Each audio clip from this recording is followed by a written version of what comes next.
Welcome, crypto friends. Yep, and a different kind of week for crypto. And we thought and said on Twitter that we thought the 100K would fall on Friday. And when that didn't happen, it was a little bit precarious. And anyway, we went into the weekend and it still wasn't happening. It started to get a bit more defensive, and we'd already luckily had AVAX perform, and of course before that XRP. And we were looking at Doggy. And I just decided to close with what I had at the time, which was some of the profits. It never made its target. We'll show you that. And it's since gone lower down, although it did do 95% of the journey on target. So I left money on the table by getting out. But there was a bit of a little vibe of concern that was coming in. One of the reasons was we made this continuation flag target. So this key leg up here to there, that is projected from the low of the structure, that was 96, and it was like, are we going to overrun and do the 100 or are we not? But once it started to show that it was looking a little bit obstacle orientated, we expect progress decay after interim targets have gone. Yes, it's going to go higher. Yes, we're in a bull market. Yes, nobody's dead, but there's some aspects that could be concerned. Of course, you've had an amazing, since you did the break here, you did the feign and break, you did the proper break, you did the return move, which is absolutely classic, and then you get the melt up part. That was the best part of the Bitcoin move. It moved basically from 68s all the way up to deep into the 89s, and then a little bit of bounce about. It didn't trade there. That was a draw by me, by the way. So then it chopped around, grinding higher in what we call an ascending HVF structure, 3 impulse rising wedge, which gave a final blow off. The key thing, so let's have a look at those lower time frames. First, wanted to just show you that target that was generated. Funny enough, I had 96 last time I did it, and now it's showing me 94. Not sure why that is. It's a different platform. This is on Bitstamp, and I was doing it on Binance. Let's have a look what it was on Binance. Pretty sure I had something. No, not on that one. Anyway, let's stay with Stamp and clean our face a little bit and go into the smaller time frame. So this is what's happened on the lower time frames, and in fact I did draws of this. So once you're really going strong and everybody gets the story, you start to get a buying line along the bottom here. So instead of getting squared up HVFs, you start to get this. You get these ascending rising wedges that you pop out the top. But you pop out the top, you typically don't get a normal target, and then you can have a fizzle and a degree of a bit of pullback. And that's essentially what's happened. So these bagels form on the buy the dip wailing in brigade. And also, as we now know, from the 18th here to the 24th there, Michael Saylor was wailing in his most recent debt that he'd got in, and that would have chased the market up and over there. So I think in terms of executions, his executions are very poor. But I think in terms of asset choice, in terms of what he's trying to do, that is very good. So he's always bailed out by buying the local highs, even though there's a pullback, because A, he's holding through them, B, the overall asset category does end up going significantly higher anyway. So I do feel his execution is, and timing is poor, but the asset category more than makes up for it with that. So good luck to him. It's coming across a bit brassy on interviews.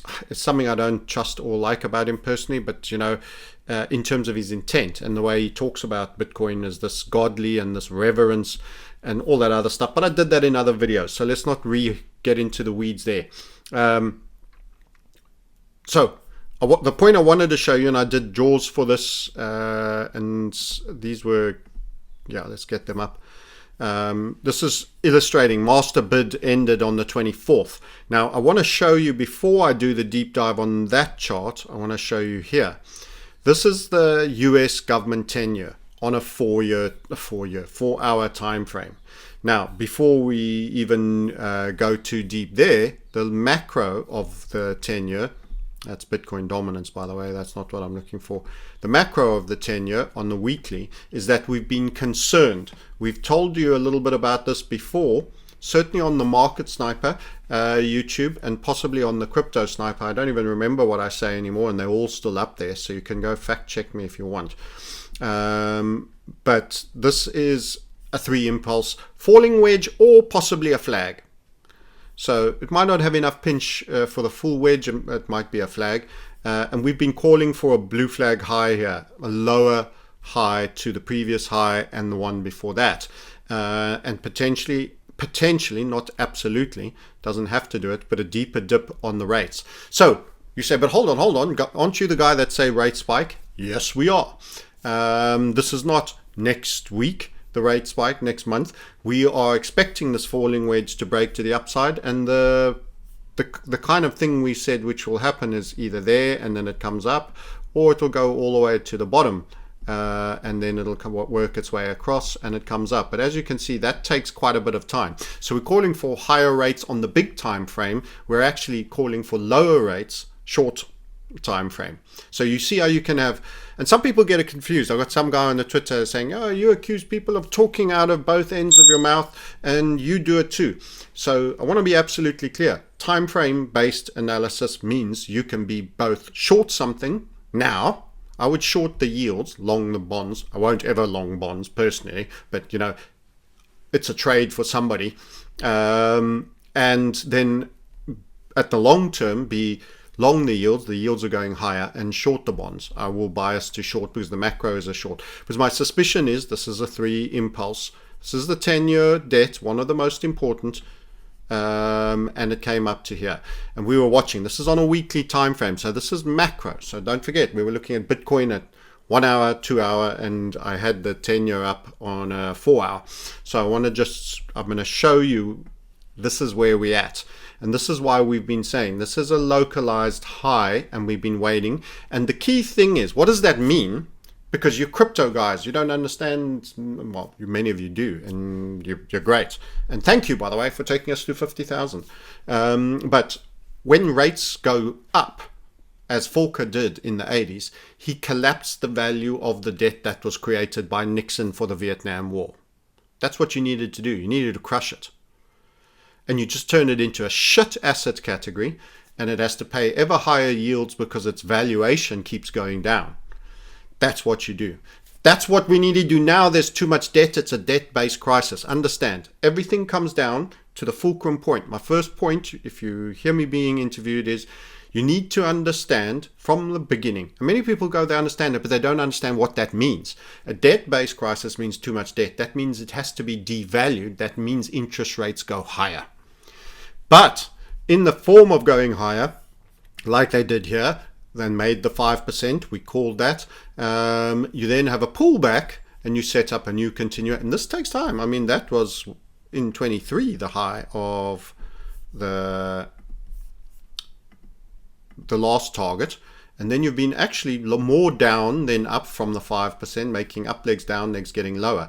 And our take is you had a localized high. You may actually even go lower than the previous low. You don't have to, but you can. But you're going to have some form of down. What does that typically mean? That means people, that we've got money coming out of bonds. So the reserve assets, they've started to refer to, we want Bitcoin reserves. Trump is saying, and he wants Bitcoin reserves. And now you're seeing the question that's very quickly a reserve asset. It's easy to combine those words. What a reserve asset means is something that is gold standard, that holds value and can be used as collateral. It's a real based reserve asset. It's not speculative anymore. It's not super high volatile, but it generally holds value and grinds up. Now, bonds in the 40 years after Volcker upped the rates and made the yield so high that eventually they stopped going down in valuations, and all the debt had been contracted down again, so that they could repeat a new indebtment cycle, which they promptly did, which took 40 years and topped out in 2020, our call on the debt top out in 2020. That was a reserve asset, and when they did that, they killed gold, because gold is the rival reserve asset that never lies. So that's why you went all the way into 60-40 portfolios. There was no more 10, 20% in gold. No one spoke about it. Bonds was the new reserve asset until they dumped 45% post the CV19 events when the turn in the bond market occurred. So why are you hearing all this? Because Bitcoin is being positioned, and potentially other things in the future in crypto, but they're all a bit too volatile now. But Bitcoin certainly is being positioned now as a reserve asset because they also don't want gold to win. You see, the bonds were trying to diminish gold, and now Bitcoin is there to diminish gold. And what's actually been going is, as the bond, everyone realizes the inflation rate's higher than they state, the yield is lower. You're getting a locked-in negative yield like the 70s that into the 80s, early 80s of Volcker. It was a terrible period to be in the debt markets. People think we don't want to be there anymore. It's stagflation. Guess what? We sell. Where do they go? Well, you have a hypervalued stock market where you can park up money, hot liquidity. You can put it in gold, which is where it started going, the traditional response with the big money, CBDCs. Gold is money, everything else is currency. Yeah, the saying. And then we've started with the Trumpy themed crypto. Trump is the crypto trade, basically, that is now trying to siphon off that money going into gold. And we had a sell-off in gold recently. I'll come back to that in a minute. And now you're getting another reserve asset being put forward. But every now and then, because it's volatile, because there's fear, because there's banks that are virtually wrecked, there's a possible world war, there's all sorts of downside risks more than there's any upside major gains, apart from more liquidity and Ponzi-nomics. So most of the risks are to the downside. And occasionally they get a little bit too close to the skin, and maybe a bank's getting ready to fall, or anyway, one of many possible blowouts, which we've put in a category called demand destroying events, DDE. Okay, and a sudden and violent sell-off here, and it doesn't have to be sudden or violent, but if you had a strong sell-off here, means money is flowing back out of the risk on assets, which currently are gold and Bitcoin and stock markets. And what you could get out of that is then you get the fear trade going back into the old safe haven of the last 40 years bonds, not the last 10,000 years beyond gold, because it's familiarity, it's mental recency, it's, the recency bias is the bond market, even though we've spoken about how it's turned. So what this could do is lead to a risk-off-fee type vibe here, if this came down disorderly. So this is what we're looking at over here on these charts that I prepared on a lower time frame. Get rid of my scribbles. And that was your high, the 15th of November on the debt market. Now, Saylor was buying 18 through to 24, and the interest rates were already turning. That's why I think it's just bad. It's a localized high. It was bad timing. He finished on 24. So people think, oh, you're so mean to Michael. Some of them are. No, it's just bad entries. He could be doing a lot better. He's doing amazingly because he's chosen a red hot asset class, but his entries are poor. The bid ended on the 24th. Here, you can see what happened after the bid ended. So there's the beginning of the 24th. Bitcoin did this. So he would have been a whale bidder down. Then you got a response rally because it's a buy the damn dip, I'll buy it. We're doing 100,000. This is all the people on the 24th and 25th, which was Sunday and Monday. And then you had a secondary high here. This was your final high, and it was in and around 22. And since then you've done this, and this is a harsh sell for the time frame under review. Remember now, this is a short time frame under review. This is almost like a shorting vibe. I'm not shorting Bitcoin, but it is, someone could have made it quite a bit here, and that was the 25th. You see the 25th, the date there, and at 12 o'clock, literally, bong, down. You went from your 99s, low 99s, and we're now trading 91s. So you've lost 8,000. In fact, we'll check exactly what we're trading in a second. Now, check those dates and then watch them with the 4-hour chart. So this is a 1-hour chart. This is a slightly bigger time frame chart, but you can see the same spill with the yields here. You had this setup, boom, what day is it? 25th of November. Gap down, spill, down to a broadening structure, bull pole on the yields. So this is the 10-year yield. That's the interest rate. The value of the bond is opposite. That means bonds going up when you gap down like that.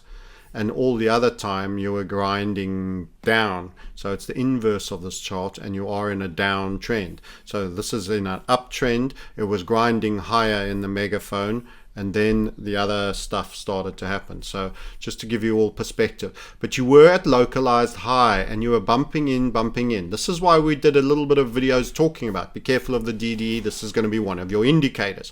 What happened? You had a gap. You had a basing ascending grind line. Almost an inverted HVF there, a little sell-off from the high, wind up, spit down, and now you're here. And this is a basing ascending grind line. So you can go up a little bit and everyone will go, oh, all okay, Bitcoin gets built a bit up, a little bit of scare, some liquidations, you know, usual story. But the problem happens, you could even go visit the capping descending grind line here again and get knocked down again. I don't know if it'll take that long. You could just do something really small, flag for a while, and spill. But you saw the down on the yields and the up in the bonds. This is why I say you understand money flows.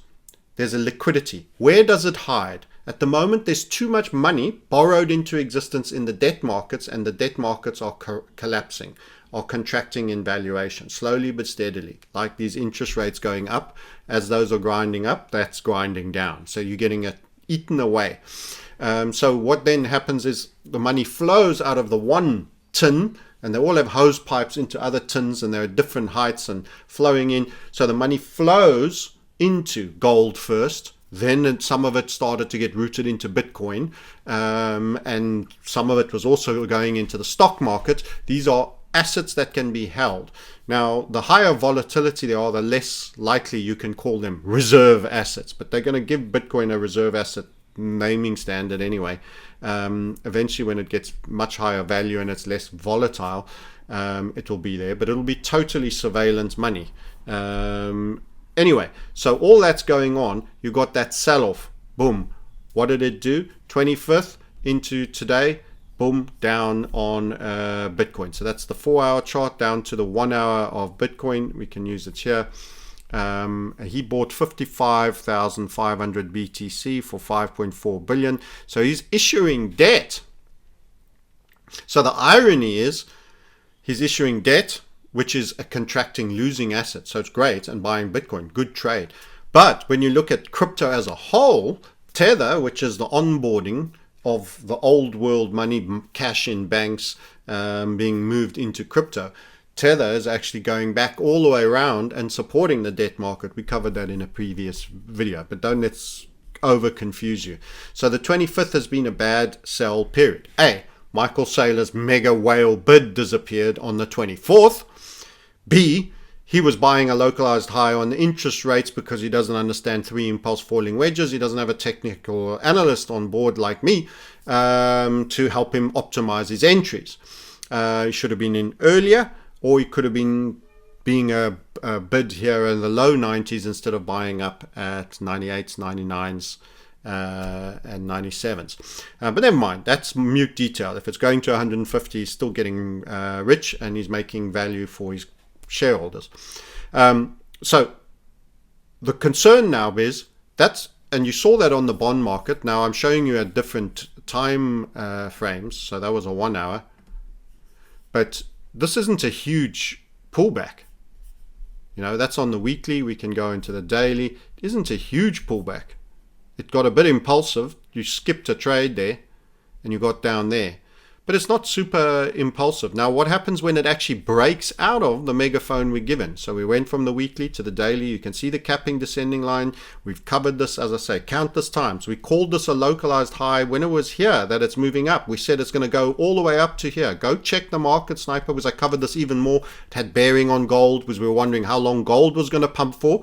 I'm going to come back to gold. In fact, let's just mention that now because gold sold off. Mini head and shoulders. Dump made target, sold off. Remember, Bitcoin follows gold. Bitcoin followed gold after gold had already was doing its ripping run. It broke out of its broadening structure. Again, we cover that in our newsletter to you that you get when you click the link below that says free course for you. Short video every day from us, helping bring you up to speed on HVF method, and you get that particular newsletter. We covered it in the newsletter, and it's eventually we recycle it also occasionally to Substack, so you can find it there too. But it's much better to get it early and first, and not all of them go out Substack way. And this is what we were highlighting. Bitcoin follows gold. Gold broke out, gold was up. Bitcoin started its breakout. Gold's now broken down a little bit under the duress. Let's go back to the gold chart here. And it came all the way off from a 2790 right the way down to a 2540. It's had a wee rally, and now it's had a secondary pullback because you've got the next push on the bond market happening. Now, if you look at this is around about the highs end of October. If we go back to the debt markets, the US 10-year, you can see you were already then, 6th of November, you were just making the final highs, 1st, 4th. You were just getting towards the capping descending grind line, the top. And since then, you're no longer been in the clear upside. You're up here into that first week of November. You were basically at the high. This is one of the highs. You had a wick that was higher there, but actually this is probably the more clear-cut higher. A lot of candles here, then again here. So you've been grinding, holding. You had a grind line there. Many people would have done a draw of a head and shoulder there with a ascending neckline. That's traditional technical analysis. We don't like it. We like price-based necklines for special reasons, and that's why we get better performance out of our head and shoulders. And you'd seen if you'd had a stop loss at the right shoulder, you would have been stopped out because there's a natural grind up. So that is why we don't actually do that form of head and shoulder. But you do now have the possibility of a reversal in play, and that is where you are, and you're actually knocking right now on the debt markets on a further sell-off. That would also pull stock market down. So when people aren't in bonds, they fly in all directions. They don't put all of them horses in one place. The bond market is massive. There's lots of money. It involves governments, institutions, treasuries. You aren't involved. Pension managers.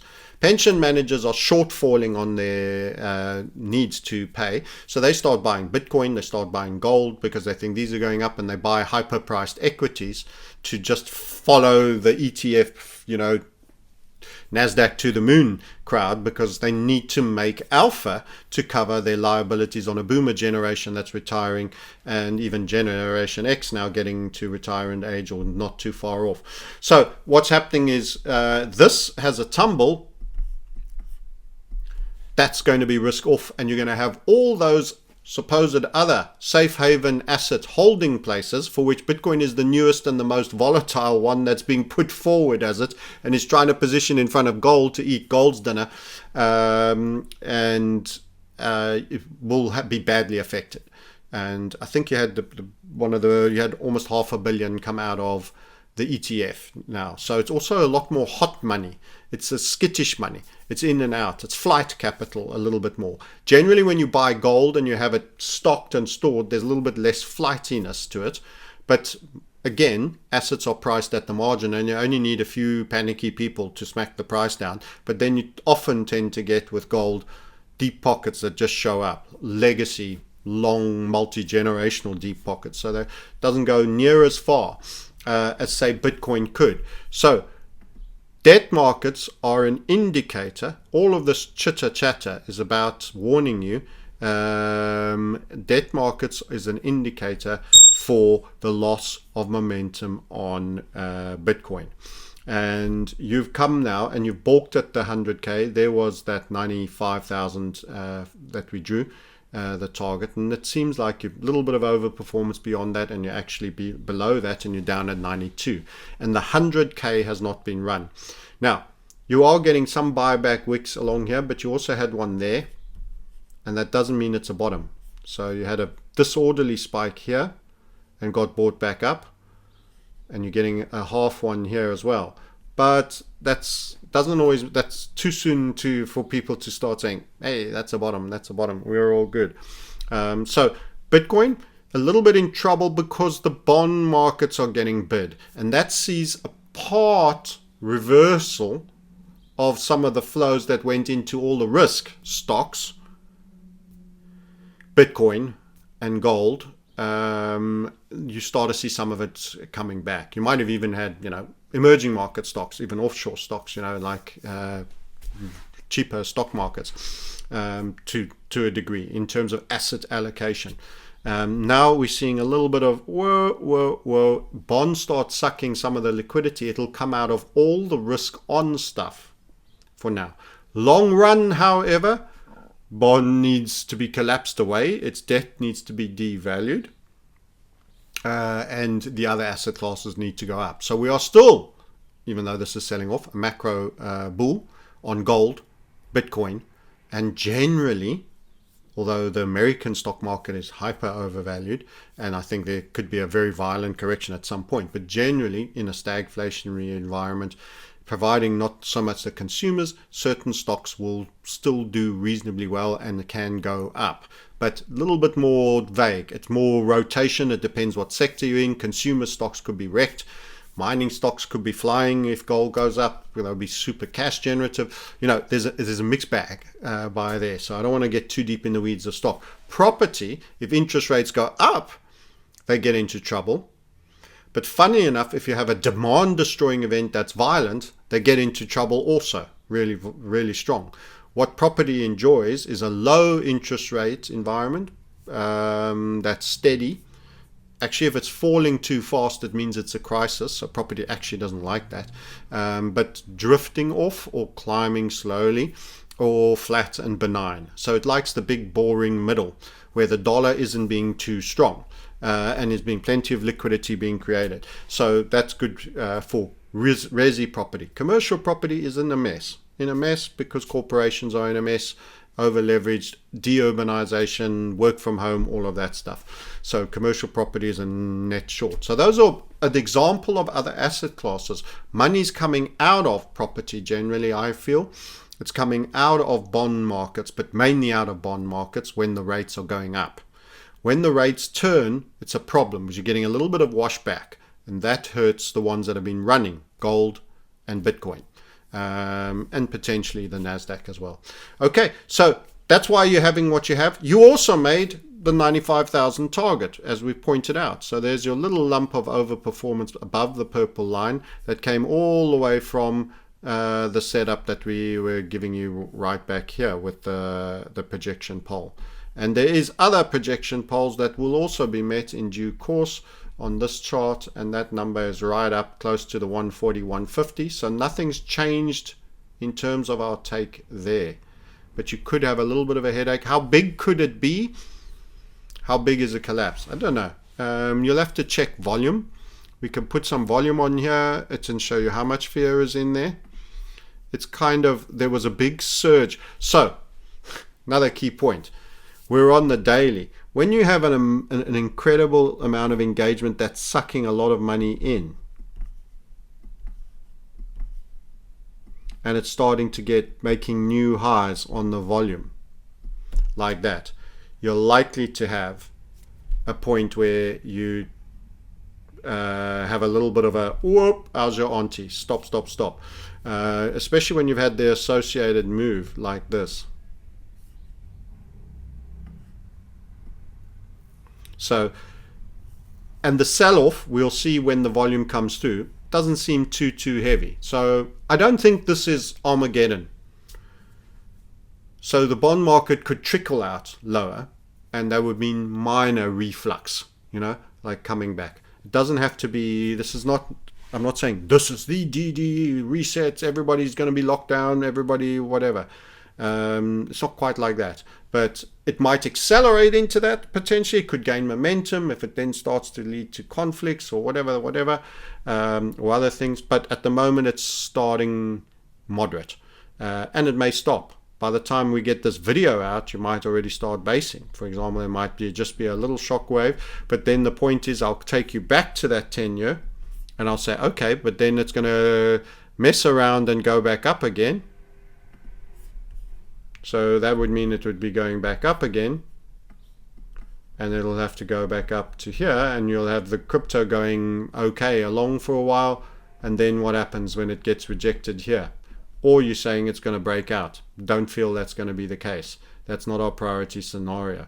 So with the 3 impulse macro rising wedge, the bigger structure, call it a rising wedge, call it a flag, this is the line we anticipate with quite some probability that we feel will be broken. And by the way, the splitter, which is the midline, is someplace that you stayed and held above for an extended period, allowing gold, allowing Bitcoin all to run, because you were grinding higher, devaluing debt rates.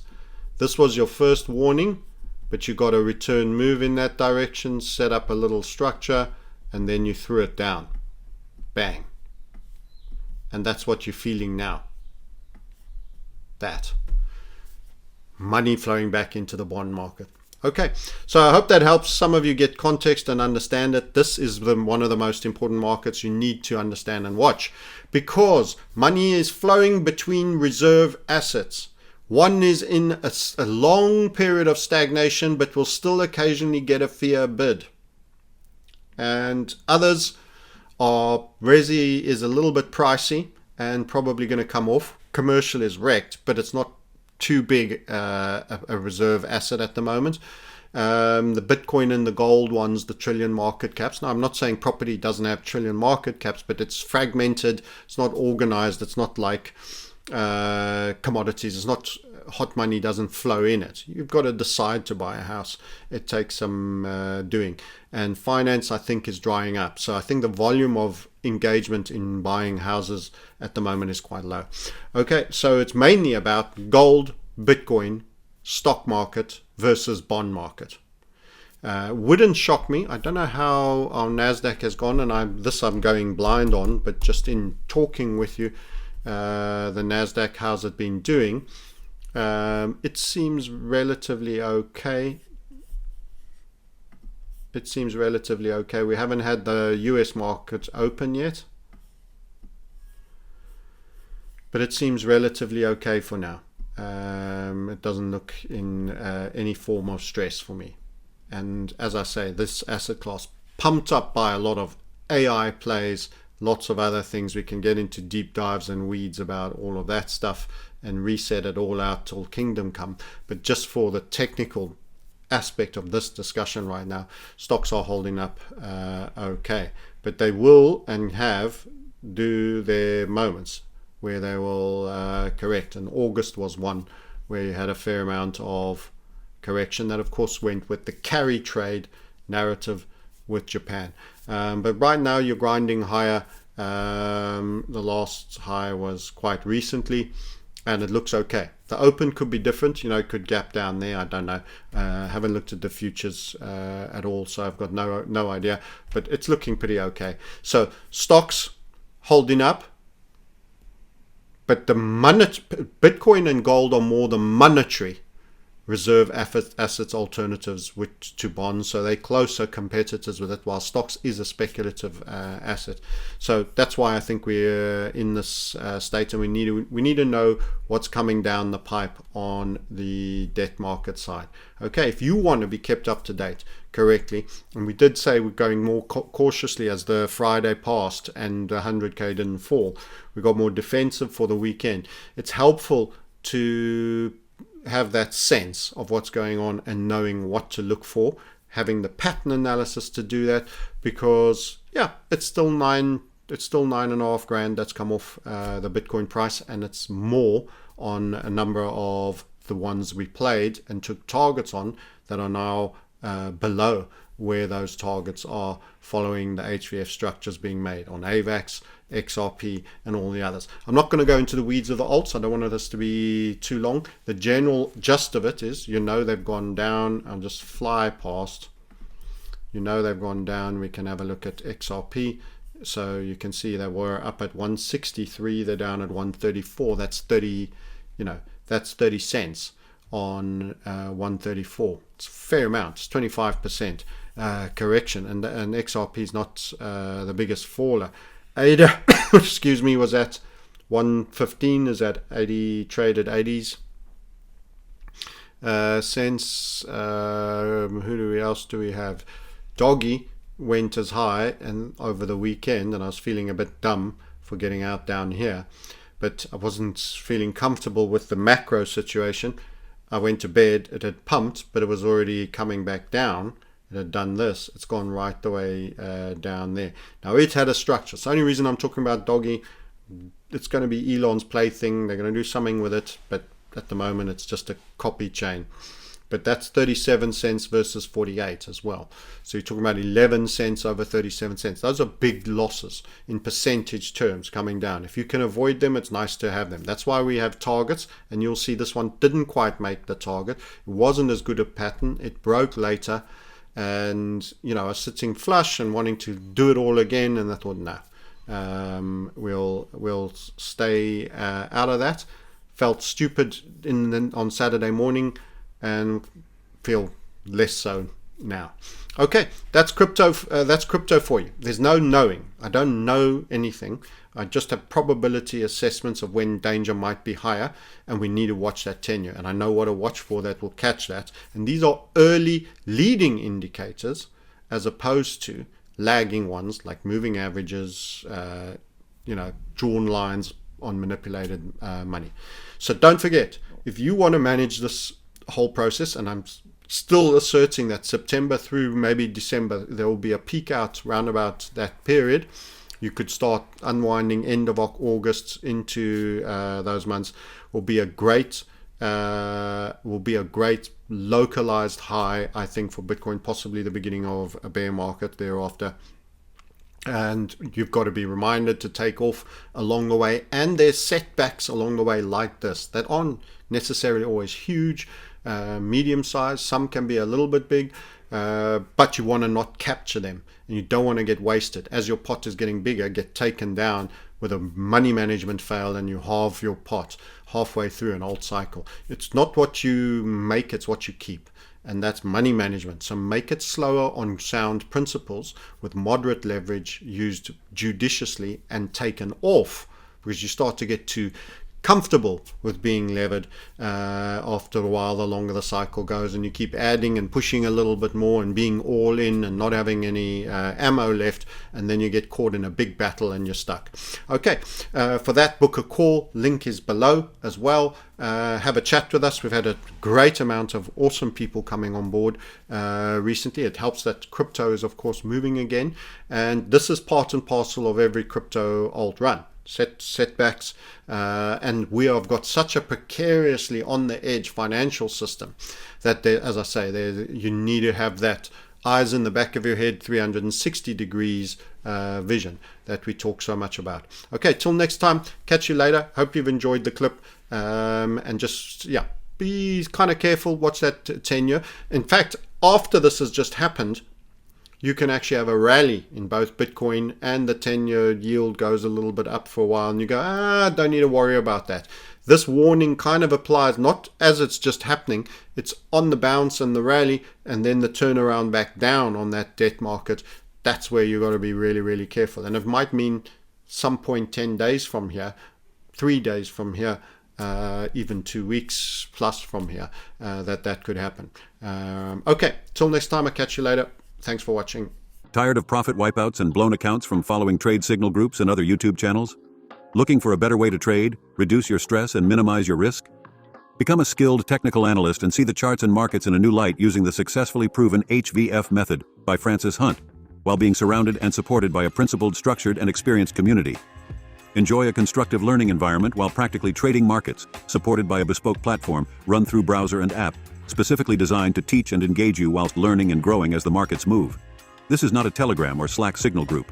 All trade ideas are based on a proprietary technical analysis process honed over decades, which is the HVF method, leading to trade ideas with fast-moving breakouts and tight stops, exact entries and exits, nuanced interim considerations, and ultimately, strong rewards.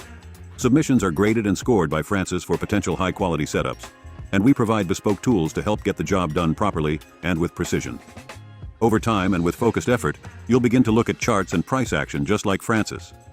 Community updates every day by Francis and our 3 webinars a week provide a 360-degree approach, which are presented by our experienced team of trade leaders to spot potential trades. We're a community of self-actualized individuals, spanning the globe and active 24/7, 365.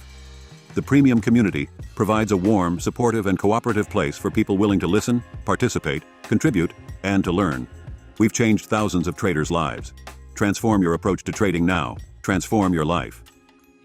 Book an introductory call with us on the link below.